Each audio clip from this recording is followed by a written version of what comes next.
জুমার দিন যে ব্যক্তি সকাল সকাল গোসল করে, উত্তম কাপড় পরিধান করে, উত্তম কাপড় মানে আপনার ভালো কাপড়টা, আপনার সামর্থ্যের সেরাটা, আপনার সামর্থ্যের মধ্যে সেরাটা। এরপরে সুগন্ধি ব্যবহার করে। আতর সুগন্ধি আছে তো বাসায়? যার ঘরে আতর নাই তার ঘরে তো কিছুই নাই। এখান থেকে বললাম, জুমার দিনে যে ব্যক্তি সকাল সকাল গোসল করে, উত্তম কাপড় পরিধান করে, আতর খুশবু ব্যবহার করে, বাহনে চড়ে নয়, পায়ে হেঁটে মসজিদে যায়। কিসে করে? পায়ে হেঁটে মসজিদে যায় এবং খতিব, ইমাম সাহেব খতিবের কাছাকাছি বসে। দূরে দূরে নয়, যতটা পারে কাছে বসে। আর এই কাছে বসতে গিয়ে মানুষের ঘাড় ডিঙানো যাবে না। যদি আপনার আগে কেউ চলে যায় তার ঘাড় ডিঙানো যাবে না, এটা অন্যায়। যদি আপনার আগে চলে যায় তাহলে সে আগে বসার অধিকার রাখে। তো ঘাড় না ডিঙিয়েই যদি যাওয়া যায়, যতটা সামনে যাওয়া যায়, ইমামের কাছাকাছি বসে। এরপর ইমাম সাহেব খুতবা শুরু করলে মনোযোগ দিয়ে খুতবা শোনে।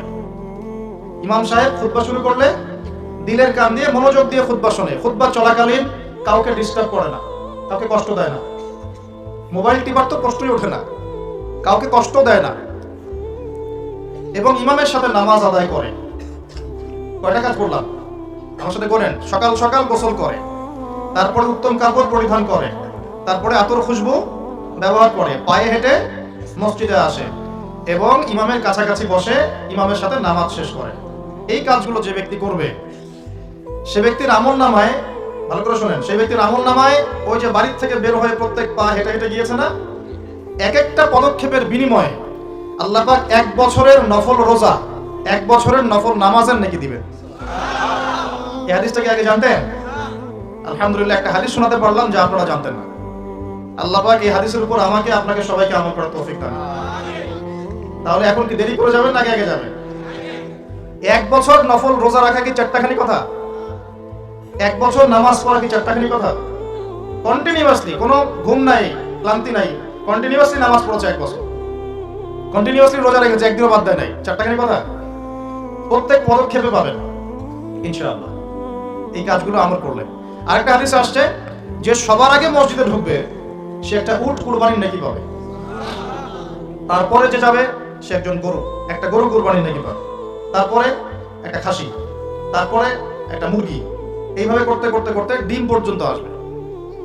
এরপরে ইমাম যখন খুতবা শুরু করে দিবে তখন ফেরেশতারা খাতা বন্ধ করে ফেলেন। এই যে ভালো করে শোনেন, ফেরেশতা মণ্ডলী জুমার দিনে দরজার সামনে দাঁড়িয়ে থাকেন, মসজিদের দরজায় দাঁড়িয়ে থাকেন। কে আগে ঢুকলো সেটা লিখেন। এই যে আব্দুর রহমান আগে ঢুকেছে, এই যে আব্দুল্লাহ পরে ঢুকেছে 2 নম্বরে, আব্দুর রহিম 3 নম্বরে, এইভাবে লিখেন। তারপর যখন ইমাম খুতবা শুরু করে দেন তখন খাতাটা বন্ধ করে তারা খুতবা শুনতে বসে যান। এরপরে যারা আসে তাদের নাম ওই লিস্টে আর ওঠে না। নামাজের নেকি পান, ফরজ আদায় হয় ঠিকই, কিন্তু খুতবা এবং জুমার নেকিটা আপনি হারিয়ে ফেলেন। তাহলে এখন আমরা এমনিতে উম্মতে মুহাম্মাদের হায়াত কম, বেশি না কম? আগেকার উম্মত হাজার হাজার বছর বেঁচেছে, তাই না? 500, 200, 300, 400, 500 বছর বেঁচেছে।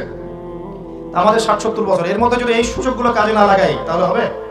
আল্লাহ পাক আমাদেরকে এইভাবে মৌসুম, আমলের মৌসুম খুঁজে খুঁজে আমল করার তৌফিক দান।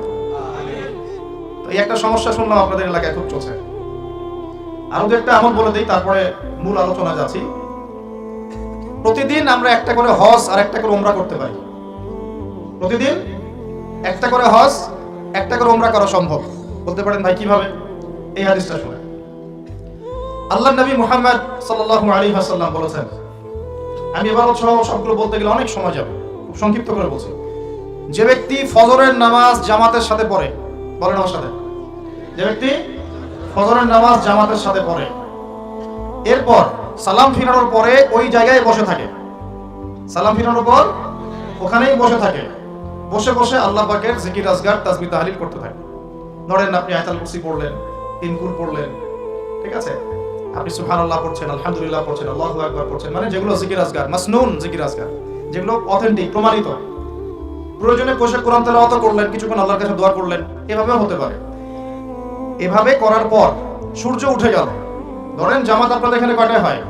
হ্যাঁ, 5:50 বা 55 এরকম না? সূর্যোদয় তো হচ্ছে এখন প্রায় 6:30 কি 40-এর দিকে। ধরেন 7টা পর্যন্ত আপনি জিকির আজকার করলেন, নামাজ ধরলেন, ধরে সকাল 7টা পর্যন্ত ওইখানেই আপনি আছেন মসজিদে। জিকির আজকার করছেন, তাসবিহ তাহলিল করছেন, কোরআন তেলাওয়াত করছেন, একটু দোয়া করছেন, ঠিক আছে? এই সময়টা কাজে লাগলেন। সূর্য উঠে গেল, ওঠার পরে আপনি মাত্র 2 রাকাত নামাজ পড়লেন, এই নামাজটাকে বলে ইশরাকের নামাজ। কিসের নামাজ? ইশরাক। এবার আপনি চলে গেলেন, মসজিদ থেকে বের হলেন, নবী সাল্লাল্লাহু আলাইহি ওয়াসাল্লাম বলছেন এই ব্যক্তির আমলনামায় একটা কবুল হজ, একটা কবুল উমরার নেকি দেওয়া। এইগুলো পাওয়া যাবে? একটা হজ করা চারটাখানি কথা? সবার তো তৌফিক হয় না, হয়?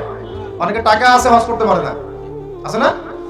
অনেকের টাকা আছে, হজ করতে পারে না, সামর্থ্য আছে, যেতে পারে না। অনেকের শেষ বয়সে শরীর কুলায় না, আর হজ ওমরার কাজগুলো একটু কষ্ট আছে। এগুলো বৃদ্ধ বয়সে যারা যান তাদেরকে বেগ পেতে হয়। ইমানের জোরে তারা করেন, কিন্তু শারীরিক কষ্ট আছে। এই কাজগুলো যুবক বয়সী করা উচিত। আল্লাহ পাক আমাদের সবাইকে এই যৌবনে হজ করার তৌফিক দান করেন। যারা আল্লাহর ঘর দেখে নাই তাদেরকে আল্লাহর ঘর দেখার তৌফিক দান করেন। তো এই আমলগুলো আমরা ছাড়বো না ইনশাআল্লাহ।